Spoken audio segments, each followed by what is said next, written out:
What is going on, everyone? Welcome back to the JDW Sports Talk Show. We're officially here, ready to rock and roll for NFL Week 16 predictions, giving you the line. Should you throw some money on some of these games? Should you not? I'm here for that, and I appreciate you stopping by. If you enjoy these kind of things, we're here every single week with power rankings, predictions. We got playoffs coming up. Obviously, I'll give my whole playoff predictions, all that good stuff. So I appreciate you guys stopping by. Make sure you like, subscribe, put the post notification bell on, stick around. Great place to be. First game we have this weekend. On Saturday is the Cincinnati Bengals taking on the Pittsburgh Steelers, traveling to Pittsburgh. I don't think it really is going to make much of a difference where the Bengals are in this game or where the Steelers are. I mean, the Steelers are one of the more difficult teams to watch in the NFL right now, offensively, even defensively. Last week playing the Colts, I mean, you allow Tyler Goodson and Trey Sermon, two guys that were previously just on the practice squad, run all over you, and the Colts ran for 150 yards total about. It's pretty tough, and I think this game is really going to be one of those games where both teams are going to run the freaking rock. They're going to run the heck out of the ball, and I do think Mason Rudolph is a much better quarterback than Mitchell Trubisky. Mason Rudolph, Christmas time, is that going to be the little magic that they need? Nah, I'm going to go at Jake Browning and the Bengals. I understand Jamar Chase is out. There's a pretty significant lost for the Bengals, but T. Higgins really stepped up last week. He's been playing well.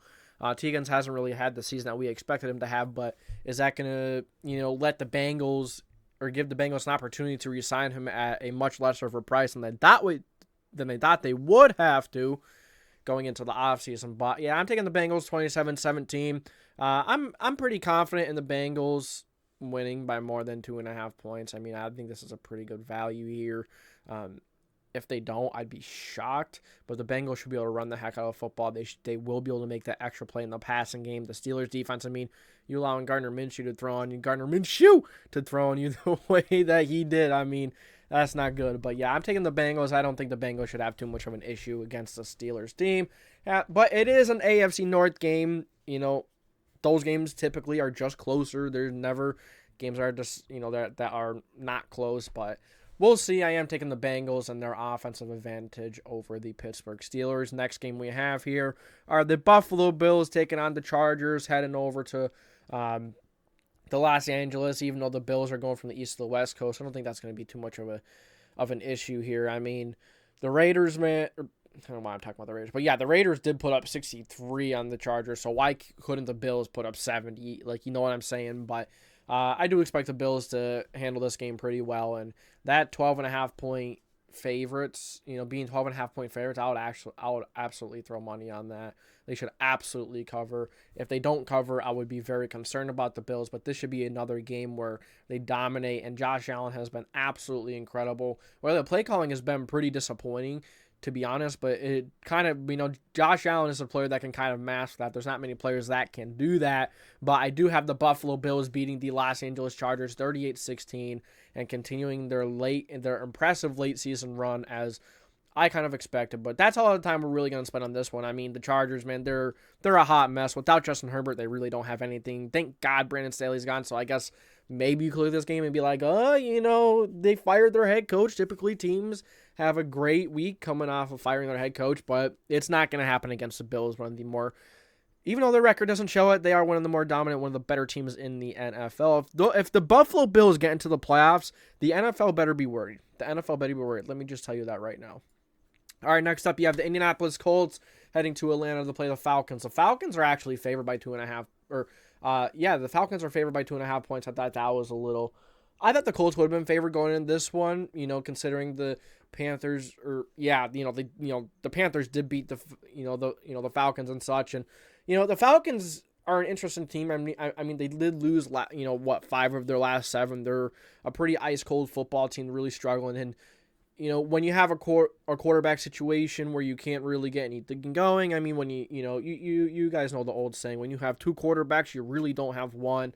I would have much rather played Desmond Ridder, to be honest with you, over Taylor Heineke, because I think Taylor Heineke gives them a much better chance to win some football games than Ridder. It's just because Ridder throws and he turns the ball over at such a high rate. I mean, Taylor Heineke has the potential to do that as well, but Taylor Heineke has, is a good backup. He's an all right backup. As we know, he's not really a good starter, but he could step in and have a decent game, give these receivers, the Falcons have explosive receivers. They have an explosive offense. They have, well, I shouldn't say their offense is explosive as a whole. They just have some explosive pieces. Drake London. I do like Matt Collins. Although the Colts. Well, let's talk about the defense now. Yada don't Grady Jarrett. Yada is questionable. The Falcons do have a lot of health concerns going into this game. So can the Falcons stop the run? I don't think the Falcons have actually allowed a rushing touchdown all year long, which is fairly interesting. I think I saw that somewhere. I may be wrong. Correct me if I am. I could be, but I'm pretty sure I've seen somewhere that they haven't scored. No, the Falcons defense hasn't allowed a single rushing touchdown this season so far. Hopefully the Colts can break that. It looks like Jonathan Taylor should be back this week. Then they'll have Michael Pittman as well, which is huge. I didn't think he was going to play this week. Typically when players go into the concussion protocol, they're out for a week, but it's looking like that he is going to play, and that is huge for the Colts. But I think Michael Pittman, and I think if Michael Pittman didn't play in this game, I will probably be taking the Falcons. But Pittman has been really good. He's been explosive. He was on his way to a really to like a monstrous game in that Steelers game, but obviously the hit there, take it for what you want, the controversial hit, I'm not going to say anything on it. I think, a hit is a hit, it is whatever, you'll move on. But it was head-to-head, he kind of did lower his helmet, but you could blame Gardner Minshew for kind of putting it in a spot where Pittman's going to get hit really hard. But, yeah, man, I'm taking the Colts 23-21. I'm going to trust the better coaching. The Falcons are a very sneaky team, and I think Vegas is looking at the Falcons and be like, yeah, they're coming off of, a loss. So, a lot of people can think the Colts are going to win. So, a loss to the Panthers especially, it seems like the Colts are going to be a popular pick, but this is really a trap game for the Colts all the way. So, but I am taking the Colts because I trust their coaching a little more. I'm not a fan of how Arthur Smith has done this season. Now, is it really all his fault? I wouldn't say so. The quarterback play has been really bad, and typically when you can't get good quarterback play going, it's really below par, subpar. The team tends to regress throughout the season. You kind of get away with it within the first 5 weeks somehow, but once that tape is out and, as the season goes on, it gets more and more difficult to win with that kind of quarterback play. They're just going to turn the ball over and not really accurate, making poor decisions. Yeah, Desmond Ridder is a very athletic quarterback, but that's that's about it. He's not really good, a good quarterback.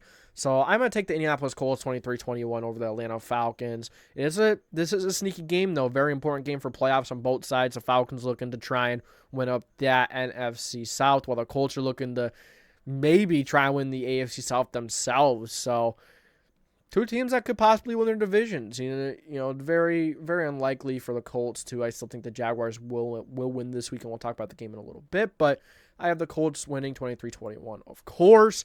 Then you have the Seattle Seahawks taking on the Tennessee Titans. So I did see Will Levis was practicing. He was stretching a little bit, so I do think he will play. Whether Will Levis plays or not, I don't think that the Titans are going to win this football game. And the Seahawks just put up a really good performance against the Philadelphia Eagles. And I think a lot of people are just going to be looking at the Seahawks and, yeah, it's going to be an easy game without a doubt. They should have no problems. And they shouldn't. Looking at the Seattle Seahawks talent level, they should have no issues. Drew Lock had a really nice game last game. I don't care if Geno Smith is healthy or not. I would keep Drew Lock in there, because I don't think you could take Drew Lock out after a performance he just had versus an Eagles defense. I thought Drew Lock looked all right, to be honest with you, and then an awesome clutch touchdown at the end there to win it. So, yeah, I am going to take the Seahawks 23-13. The Titans are given 3 points here. The Seahawks should have no issue winning by no more than 3 points, but at the same time, what kind of Seahawks team are you going to get? Because the Seahawks, you really never know what kind of Seahawks team you're going to get. Are you going to get a really good offensive outing, or you can get really good defensive outing, or you can get both, or you can get neither? That's kind of the thing with the Seahawks. You never know what you're going to get out of them, and it feels like Geno Smith has kind of been a lot of their issues. It feels like their offense really struggles in big-time moments in the red zone on third down, and, allowing third and long conversions. It's not a way to win football games, but they do have really good defense, and they shouldn't have too much of an issue versus the Tennessee Titans. Young quarterback, not too many weapons. The Seahawks should be fine, so I'm taking the Seahawks 23-13. In terms of the line, throwing money on it, I think the Seahawks have some good value in this one. Go for the Seahawks, throw some money on them. All right, next up, you have the Lions traveling to Minnesota. So if there is a game that the Vikings do beat the Lions, it is going to be at home in Minnesota. But after a performance like last week, how could you trust them? I mean, in typical Vikings fashion, they blow a 10-point lead when their defense has actually been like one of the better defenses in the NFL. And yeah, they weren't playing a starting quarterback. They weren't playing Joe Burrow, but they were playing. I mean, Jake Browning has been looking pretty good, so I'm not going to put any flack on Jake Browning because he has looked good. I've been pretty impressed with him. So it is what it is. But this game, Brian Flores has been he is a mastermind, and he has that Vikings defense playing at such a high level, and I think that could be the difference in this game. But I do think, Brian Flores likes to be aggressive. He will throw zone, man. He likes to do a little bit of everything and just confuse your quarterback. Jared Goff has been in the league for a little while, and typically, Jared Goff has kind of reverted back to his old self within these last couple of weeks, except for the Broncos. He looked pretty good versus the Broncos, but now you're playing a team that, is really well coached defensively. Brian Flores is a mastermind. How are they going to perform this game? I think this is going to be a very big game for the Lions and really showing who they are offensively, who Jared Goff is. Is Jared Goff really going to keep his momentum going from last week, or is it going to look like the old Jared Goff that we've seen prior to that week? So I think I think that really has a big factor on who's going to win this game. I am taking the Lions by 3 points because they are the more talented team. They are the better football team, but it's not as what do you call it? It's not as lopsided as you may think because the Vikings are very well coached. But the Vikings offense is kind of an issue. I mean, Ty Chandler really took off last week. It seems like he may be getting a lot of goals this week again if Alexander Madison can't go. But I don't think it's going to be enough because their offense has been Nick Mullins, man, like in the beginning of that game, he was just making too many mistakes in the red zone. It kind of seemed like he got a little better as the game went on. But Nick Mullins is Nick Mullins. He's not really... he's a decent backup, but he's not a great starter. But yeah, I'm gonna trust the Detroit Lions, but a little more. But it wouldn't shock me if the Vikings do win this game. To be honest with you, it wouldn't. I think I don't think the matchup is pretty bad for them. I think the matchup is actually pretty good. Like I said, their defense has been finding ways to play really well. You have Brian Flores, who was just a little outlier last week when they allowed 3 straight touchdown drives. As Jared Goff and Amon Ra going to do that this week with what they have. They have some good weapons. Jahmyr Gibbs, how's he going to play? I'm really interested to see how this game is going to go. I think this is a true test for the Lions down the stretch here because it's a trap game. I think maybe I don't think they're going to be going to this game saying, "Hey, this is it's going to be an easy game." No, that's not the way you look at games when you're playing in the NFL, but this game's going to be very close, a very important game in telling who the Lions really are. But I am going to trust the Lions, their talent level, and that they have a little more. But I would not be shocked one bit if the Vikings find a way to win at home versus the Lions. And if the Vikings do win a game versus the Lions, it will be at home. Next matchup, you have the Commanders traveling to New York. This is probably going to be a really low-scoring game. It could be much more low-scoring than this, believe it or not. I could legit see this game coming down to one play and the Jets winning 6-3 or 6-0 even, 9-6, 9-7.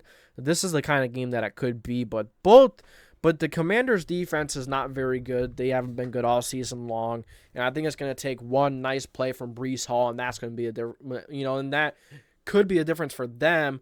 But I'm going to take Sam Howell, and I'm going to take the weapons that they have over the Jets. I think that might be the difference here. Say it's 14-16 and the Commanders have to go get a field goal to win it. I think that's what's going to be the difference. I think they're going to be able to make the extra play offensively. Even though the Jets have one of the better defenses in the NFL, although they've struggled the last couple of weeks, it's not really. Yeah, they're the ones allowing the points. We also have to take into consideration that the offense is really bad. The defense gets really tired. The defense gets frustrated. You have to kind of understand it from that perspective. But I do think the Commanders and Sam Howell are going to be able to make that extra play. I think they have a couple more playmakers. Sam Howell is better than whatever the Jets have at quarterback, whoever the heck is going to be starting this week, will it be Zach Wilson again? I have no clue, but I have the Washington Commanders taking this one 17-16. I would not touch that 3-point line with a 10-foot pole. Would not. All right, next game, you have the Houston Texans at home taking on the Cleveland Browns. I think I did see a an update, an injury update where CJ Stroud is out. So I am actually pretty confident in the Browns winning this football game. Without CJ Stroud, it's going to be tough to win this one offensively. I don't know if they're really going to be able to get anything going offensively with who's their backup? Case Keenum, I believe it is. How much are they getting going versus one of the best passing defenses in the NFL? Offense is beat up. You're still not going to have Tank Dell. Obviously, is out for the year. You have a couple of guys beat up. CJ Stroud. If CJ Stroud was playing in this one, I would probably take the Texans. I would probably take Houston to win this one. But without CJ Stroud, I don't know if they're going to win 2 in a row without CJ Stroud. I'm playing one of the best passing defenses in the NFL. And I think the Browns, Joe Flacco actually made a couple of really nice passes last week. One, it was just like, wow. It's kind of like looking like kind of the break really helped Joe Flacco. And, he has experience, and he has a good offensive line. The run game is inconsistent without Chubb. You do have some weapons, Cooper, Elijah Moore, who Joe Flacco actually played really well with in New York with the Jets. Yeah, I'm pretty confident in the Browns winning this one as long as CJ Stroud isn't playing, and he isn't. So I have the Browns winning it. I don't know if I would touch the line just because you never know what you're going to get from this Browns offense. It could be a really low-scoring game. They might not even score 20. It could be that low-scoring. But I'm going to trust the Browns. I'm going to take the Browns to get the job done this weekend. So taking Cleveland 2016. Don't know about the line. I mean, that's up to you. I wouldn't put anything on this game just because you never really know what you're going to get from the Browns. So that's kind of an issue there. But if you are confident in them winning by a field goal or more, go right ahead, which is very possible. Especially if that Browns defense plays at a really high level. It's going to be really difficult for the Texans to put up any points at all. All right, next big game really, is kind of similar to the Colts and the Falcons game. I mean, I do still have the Jaguars winning 20-16, even if Trevor Lawrence doesn't play. I'm still confident in this Jaguars defense getting the job done. Although there's one thing that you can do against this Jaguars defense, and that is throw against them. Jake Browning has done it. I believe the Browns did a good job a couple weeks ago. So, we'll see what Baker Mayfield we get. If we get a good Baker Mayfield, this can be a really good outing for the Bucs, and I can see the Bucs beating the Jaguars. But I'm gonna say that this is one of those games where that Jaguars defense just says, hey, let's lock down, let's get this AFC South wrapped up, and I think this is where it's gonna start. So I have the Jacksonville Jaguars beating up on the Tampa Bay Buccaneers 20-16. Although, the Buccaneers defense is no joke. They do make some really good plays here and there, and they are favored by 2.5 points as well. If Trevor Lawrence plays, hop on this line and throw some money on it at ASAP before the lines change. So I do have the Jaguars 20-16 making that extra play. But if Baker Mayfield shows up and he plays like he has been playing, then the Buccaneers will probably win this one, especially if no Trevor Lawrence plays. But if Trevor Lawrence plays, I can maybe see this game being a shootout. But yeah, I'm taking the Jacksonville Jaguars 20-16 to survive the Buccaneers in Tampa Bay. Like, the Jaguars aren't even going that far. They're used to playing in Florida, so all right, next up you have the Green Bay Packers traveling to Carolina. So this is a game I thought about for a little while. I'm like, is this a trap game for the Packers? I could kind of see the Panthers winning this one. And, what kind of Jordan Love are you going to get? Are you going to get a good Jordan Love? That has had a good stretch? Or, what kind of Jordan Love are you going to get? What kind of offense are you going to get? But I think that running back duo with Aaron Jones and whoever else is going to play, whether it's A.J. Dillon or not, if one or two of those play, if both of them play, I'm pretty confident in the Packers winning this one. I do think that line is a little big for this game, just because I think there is a really good possibility that there's an upset in this game. And people are looking at the Panthers and look like, hey, Panthers won. They're probably going to lose this week. And then for the Packers,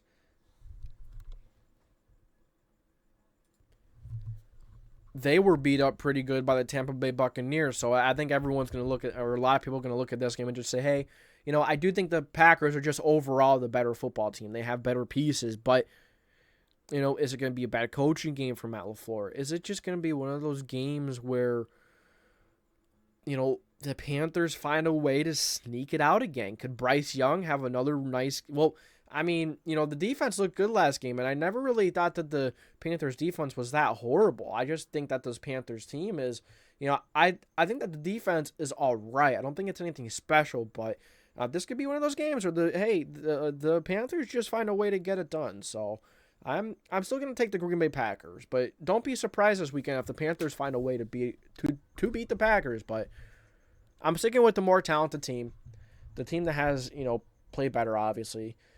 I'm taking the Green Bay Packers 24-18 over Carolina. All right, another tough game to predict between the Chicago Bears and the Arizona Cardinals. So Bears coming off of a tough loss versus the Cleveland Browns. I mean, you did get a pick six, but the offense really struggled that entire football game, and rightfully so. The Browns do have a very good defense, especially passing defense.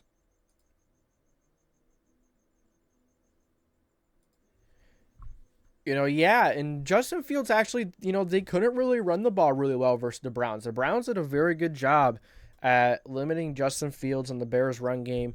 And I was very impressed with the Cleveland Browns because that has been one of their big issues, which has been stopping the run defense. They've really struggled against the run. But, the Cardinals are a sneaky team as well. Jonathan Gannon always has this defense playing hard. They always have them playing well, flying the ball. So, this is a trap game. I know a lot of people look at the Bears. Okay, they're coming off the loss versus the Browns. They've been playing better. They should beat the Cardinals, right? But I can see a scenario in this game where the Cardinals end up upsetting the Bears. But I'm going to pick the team that has actually had the much better defense. The Bears have had a really good defense. Their defense has been playing at a high level. Their run defense is actually the best in terms of yards allowed on the ground per game. They've been very good at stopping the run.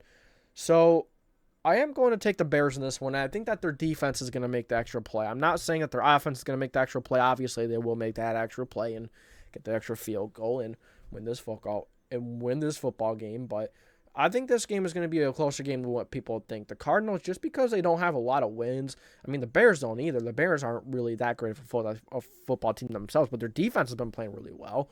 I think that their defense lately is going to be a difference in this game. So I am taking the Chicago Bears 20-17.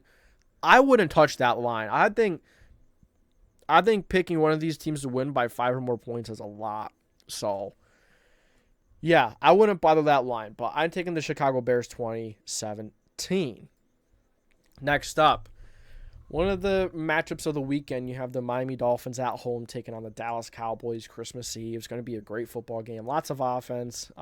So it is not a good matchup for the Cowboys. And I'll tell you why I'm taking the Dolphins 35-21. The Cowboys like to call a lot of man coverage, and they're going to force you to beat them by running the football. Well, no, yeah, usually, that's the best way to beat this Cowboys defense is to pound the football and run the football well, and they can do it with Raheem Mostert and Devon Achane, but that's just not what the Dolphins do. They want to throw the football, and Tyreek Hill, Jalen Waddle, they are going to go off this weekend. The Miami Dolphins should have no issues going up and down the field this weekend. You just have to limit the turnovers. Tua has to limit the turnovers, and he's been good with that, so I have confidence in him to do it. But, the Dolphins, it's a good matchup for them. It's not a good matchup for the Cowboys because, like I said, the Cowboys like to call a lot of man coverage. And if you're going to call man coverage against Tyreek, against Waddle, against, this entire Dolphins team, everyone on offense, they're fast. And then of course, you have Tua as well, who can run on the ground a little bit. Tua's, it's not his first option to go on run around, but he can do it if he needs to. So if the Cowboys are going to play a lot of man coverage, it's going to be Raheem Mostert out of the backfield, Tyreek. It's just not a good matchup. But then you're asking yourselves, what about the offense? Like I said, I have them scoring 31 points, but Vic Fangio does have this this Dolphins defense playing at a very high level. Both defenses are very strong. Both of them play a little differently, but I have the Dolphins. I think the Dolphins will win this one 35-31. And they are favored by 1.5. I would... Or no, wait. I think that the Dolphins were actually... No, they are favored by 1.5. I am correct, but yeah, go for it. Why not? They should absolutely... whatever team wins here, they should win by at least a touchdown. I don't think they're going to win by, well, I mean, I know I had the Dolphins winning 35-31, but I mean, and that's a 4-point game, but I could see, I see one of these guys winning by more than 3 points, by more than 1.5 or more than 2. So, yeah, go the Dolphins. Throw some money on the Dolphins. I would. Next game. Broncos at home taking on the New England Patriots. So the Broncos coming off of a really, really disappointing game last week versus the Detroit Lions. I mean, really disappointing. You're one of the hottest teams in football. You have your chance to prove yourself against one of the better teams in the NFL, and you couldn't get it done. You got beat up really good. The Lions had no issue against that offense. The Broncos' offense was really disappointing. The defense from the beginning of the season kind of came back to bite them in the butt. I mean, when they don't get turnovers, when the Broncos don't get turnovers, that's when they kind of lose because the defense can't hold them all game long. The defense isn't great. They're really opportunistic and they get turnovers, but the defense isn't great as a whole, if that makes sense. Like the Colts defense, for example, they're not like they don't have a great defense, but they get a lot of turnovers, and that's one of the reasons why that's helping them win a lot. It's kind of like the same. That's kind of what the story is with the Broncos and their winning streak. When they get turnovers, they win. If they don't, they don't. And if they don't get turnovers, then their defense just struggles. But I do think that the Broncos should get a couple of turnovers versus Mac Jones, Bailey Zappi, whoever the quarterback is. I mean, the Patriots offense is pathetic. It's a mess. I don't think the Broncos defense should have too much of an issue in that department. And then on top of that, the Broncos offense, they should be able to put up some points against the Patriots defense. How the Patriots defense is pretty good. I wouldn't be shocked to see if this game ended in like 19-16 or even like 17-14 a Broncos win, 17-10, or even like if it was really low scoring like 14-13-10. But I do have confidence in the Broncos winning. I'm not really sure by this much because you don't know what Patriots defense is going to show up as the Broncos defense going to show up. You really don't know. And the Broncos run defense isn't the greatest. The Patriots do want to run the football, and they could run the football.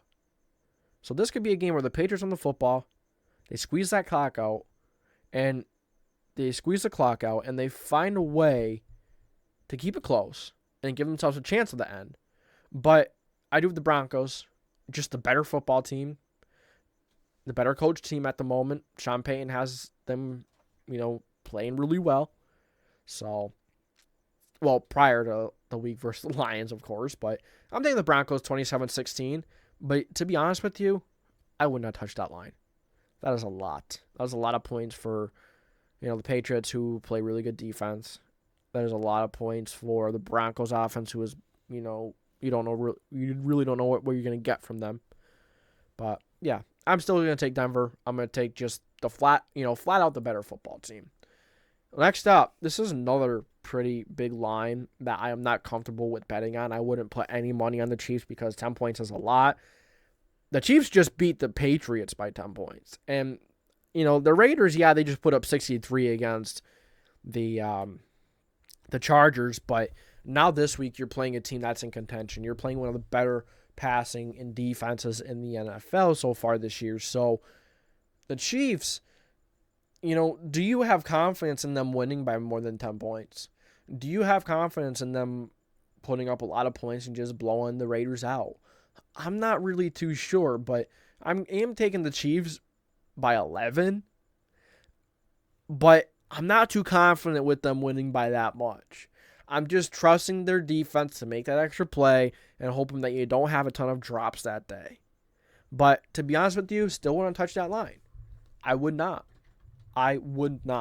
But I am very confident in the Chiefs winning regardless of what that line is. So I still have the Chiefs 28-17. Patrick Mahomes, someone will make a couple of plays, and that'd be enough to win. So I'm taking the Chiefs 28-17. And the 63-point performance and then having the rest on top of that. I wouldn't put any money on this game for the Chiefs. Not at all. All right, next up, you have the Eagles at home taking on the Giants, 13.5-point favorites. This Eagles team has been interesting. They're on a 3-game losing streak, and the Giants have kind of been treading in the opposite direction. They've kind of been the hotter team. Although, you took a tough loss to the Saints last week, and this Eagles team is a different animal, quite literally. So the Eagles defense, the Giants offense line is just horrible. The Eagles defensive line should be able to get at that. Whoever the quarterback is, Tommy DeVito, they'll be able to get after Tommy DeVito. Going to be a tough day running for Saquon Barkley. Probably not going to have much room to run. And hopefully Jalen Hurts and this offense get back on track this weekend. But do not underestimate that Giants defense, because that Giants defense is sneaky. They do call all-man coverage. They do blitz a lot. And that's where it's kind of a good matchup for the Eagles, because you have A.J. Brown, Smith, guys that can get open in man coverage very easily. But the Giants have guys that can play in man coverage. Deonte Banks has been very good. They have a really strong secondary. Well, they're young. They've had their good and bad weeks, but I'm still confident in the Eagles by winning by quite a bit. 13.5 points. They should win by more than 14 points. They should. All right, last but not least, what a game this is going to be. It's either the Dolphins or the Cowboys, or the Niners and the Ravens for game of the week. So the Niners are at home. The Ravens have to come from the East Coast. The Niners can run I think the Niners can run the football, and I think they just have a little more talent. They have a little more offensive talent. You have Debo, you have Ayuk, you have Kittle, and you do have Isaiah Likely, who is likely to play well. I just have more confidence in this Niners team than I do the Ravens team. I think the Niners are a bit better of a version than what the Ravens are, but being a 5.5 point favorites, that's a lot. I wouldn't put any money on that line unless it comes down before. I believe this is a Christmas Day game. But yeah, I'm not really I'm not confident in that big spread. Unless it comes down, I wouldn't throw any money on it. But Niners, I do have the Niners winning 31-27. I do think Brock Purdy is going to make the extra play to Debo, Ayuk, but Lamar can make the extra play in the ground. That's kind of going to pick up for what they don't have in Keaton Mitchell. He's out for the year, unfortunately. But they do still have Gus Edwards and Justice Hill, but they're no Christian McCaffrey. You have Christian McCaffrey. Now, the Ravens could maybe confuse the middle of this defensive line. This Niners, the Niners offensive line. I mean, the Niners offensive line isn't great. Other than Trent Williams, there hasn't been a lot of consistency, especially that interior has struggled. But they could still get the ball out quick, and that's something that could kind of be schemed around. So, yeah, and the Niners defense, I feel like that Niners defense has been better too at times. So more, they're going to get after you on the defensive line. Is Ronnie Stanley going to play this game? I have no clue what's going on with him health-wise.